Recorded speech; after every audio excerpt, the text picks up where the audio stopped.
के किनारे एक पुराना और सुनसान घर था जिसे लोग भूतिया हवेली कहते थे। कोई भी उस घर के पास जाने की हिम्मत नहीं करता था, खासकर रात के वक्त।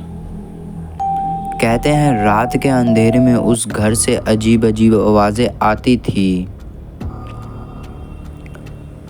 बच्चों को हमेशा सख्त हिदायत दी जाती थी कि वह उस घर के पास कभी न जाएं।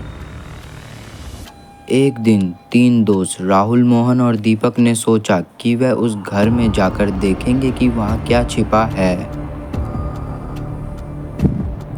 शाम को सूरज ढलते ही तीनों चुपचाप हवेली की ओर चल पड़े। हवेली का दरवाज़ा जर्जर था और उसमें से आती ठंडी हवा ने उनकी रूह को कंपा दिया। लेकिन हिम्मत करते हुए वह अंदर चले गए। अंदर का माहौल और भी भयानक था।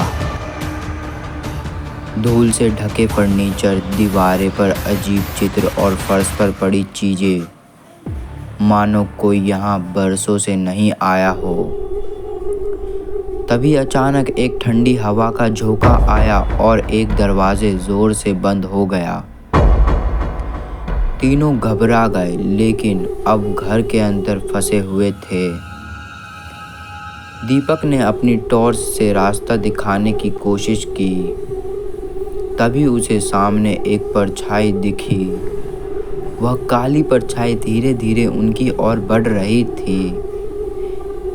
तीनों ने हिम्मत जुटाकर पीछे मुड़कर देखा, लेकिन वहां कोई नहीं था। अचानक एक अजीब सी हंसी हवेली में गूंजने लगी। राहुल ने डरते डरते कहा, यहाँ से निकलना होगा। जैसे ही तीनों ने भागने की कोशिश की, दीपक का पैर किसी चीज से अटक गया और वह गिर पड़ा। उसने अपने पैर के नीचे कुछ ठंडा महसूस किया और जब उसने देखा तो वहां एक खोपड़ी थी। तीनों के दिल की धड़कनों तेज हो गई। वह बेतहाशा दरवाजे की ओर भागे, लेकिन दरवाजा खुद ब खुद बंद हो गया। तभी वह काली छाया और करीब आ गई और उसकी आंखों से लाल चमकती रोशनी निकलने लगी। छाया ने धीमी आवाज में कहा, तुमने मेरी शांति भंग की है।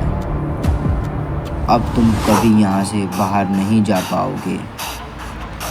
तीनों दोस्तों की चीख हवेली की दीवारों में गूंज उठी, लेकिन हवेली के बाहर कोई उनकी आवाज नहीं सुन सका। उस रात के बाद गांव में कोई भी उन तीनों को कभी नहीं देख पाया और हवेली की रहस्यमय काली छाया आज भी किसी नई आत्मा की तलाश में घूमती रहती है।